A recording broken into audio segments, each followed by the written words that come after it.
Happiness Hussy, Christy here to share with you today my top 3 steps to stop giving a fuck about what the Judgy McJudgerpants of the world think or say about you.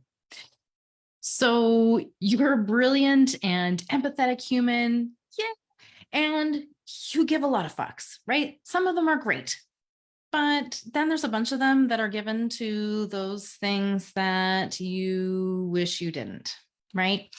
So, in fact, some of those humans out there in the world really have a way of getting to you with their opinions, their judgments, their condescending or belittling attitudes. Ugh, why are they like this? You wonder in despair. I know, right? I should have been an actress. That aside, here's the harsh reality that you may or may not yet be prepared to face. This is it. It's not them, it's you. And you have to do something about it if you want to change it. Okay, so I know you probably think it's them. They are huge assholes after all, right? But for a moment, I want you just to consider a perspective shift that might change your world. I want you to set aside the stories, the he said, she said nonsense, and all of the judgmental, insensitive commentary that have your panties in a twist, and just consider how powerless it makes you as long as you remain the victim in your story. I mean, picture it. You, the poor, hapless victim of the judgments, opinions, and expectations of others, waiting for them to smarten the hell up and finally show up and treat you with the respect that you deserve. Pretty fucking raw. Am I right? Now, as an epic plot twist in your story, consider this. What if you're the problem? What if you're actually the very asshole that's keeping you from your dreams? Now, stay with me here because I obviously mean asshole with the utmost of love and respect. And the truth is, you're not an asshole either. So, anyways, back. What if it's you that's in your own damn way? Can you try this on for size for a moment? Consider the implications. If it's you that's in your way, then you don't have to wait for someone else. And you don't have to stay stuck where you're at.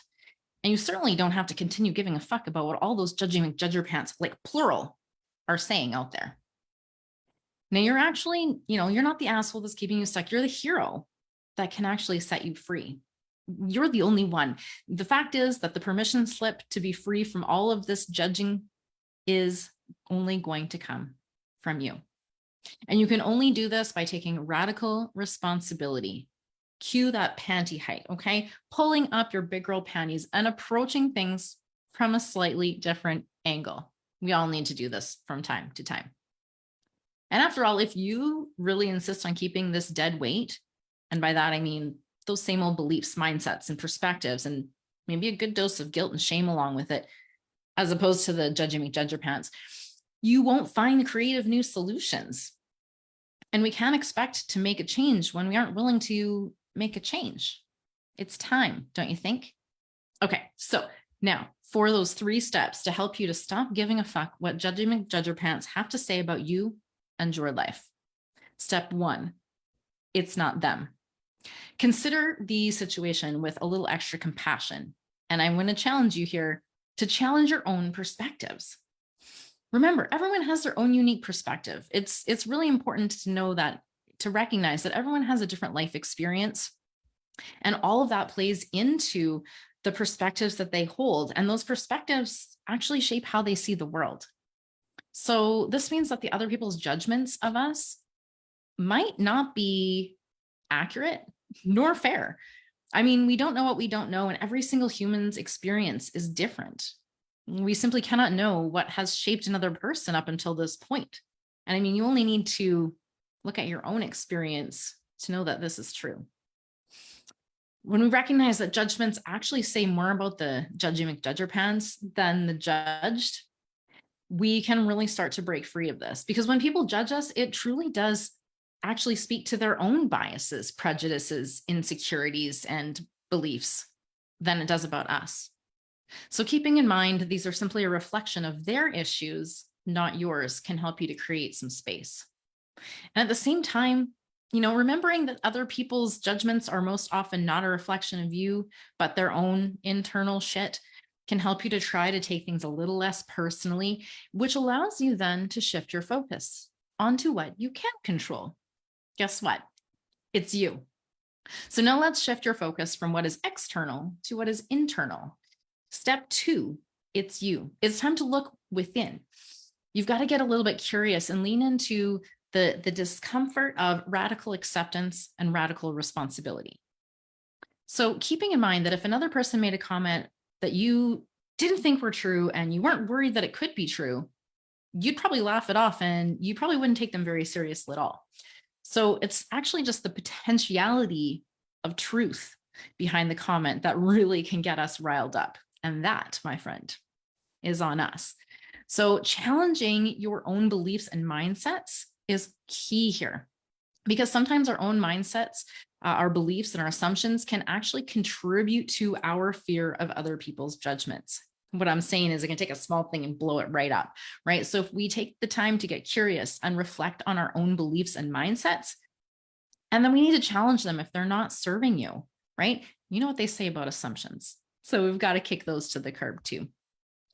And if we don't take the time to intentionally get curious about what is actually going on within, we very often end up falling victim to the dreaded autopilot mode, which leads to certain death. Okay, I'm kidding. It's not that dramatic, but what it does mean is that you're not in charge of your own experience. And that is just simply an unfortunate place to be, because it's full of struggle, it's full of regrets, disappointment, bitterness, and it leaves you constantly chasing the happiness, peace, success, and fulfillment outside of yourself. And guess what? You'll probably never get to fully experience it, like you had hoped, when you keep believing that it's outside of yourself. And when you get there and you don't feel a certain way, it has this tendency to make you wonder, what the hell am I even doing wrong now?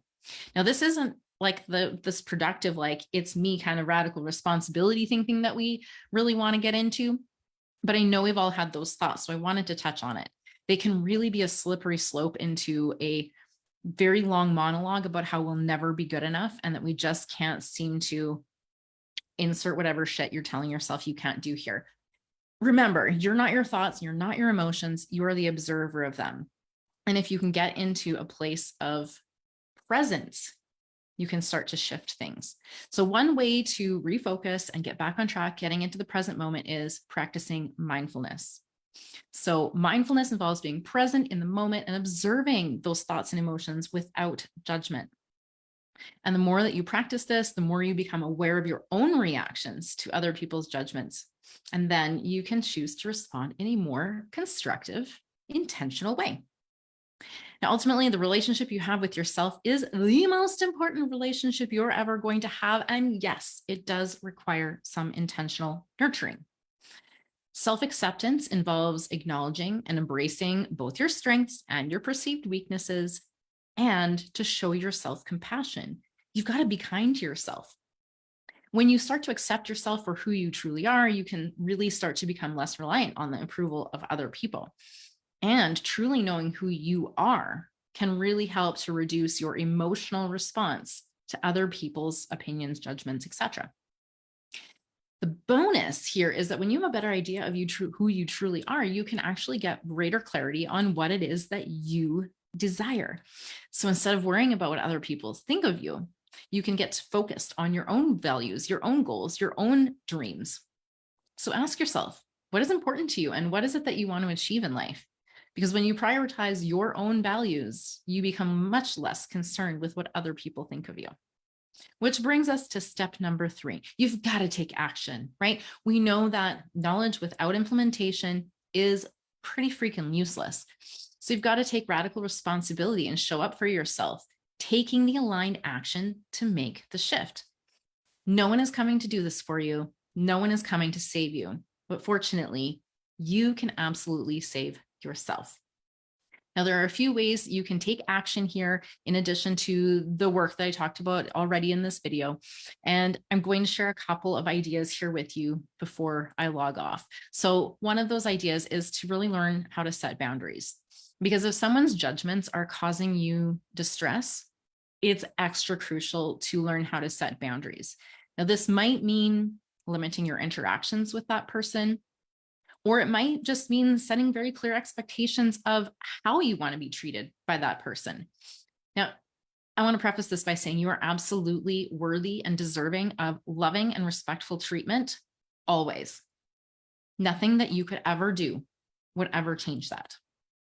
And often this really means that we have to take charge of setting and upholding boundaries with the people who tend to cause us this distress.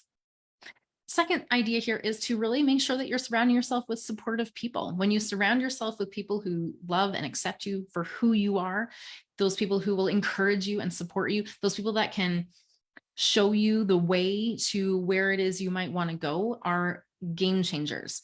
And when you have a really truly supportive network, not only can you show up as fully, authentically, and unapologetically yourself, but you're also far better equipped to handle the negative opinions of others, right? Kicking that Judgy McJudgerpants to the curb.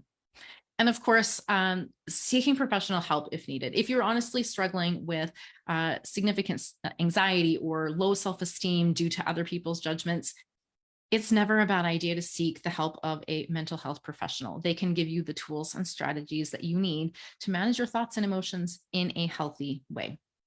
So to wrap up and to summarize very briefly, it's not them, it's you.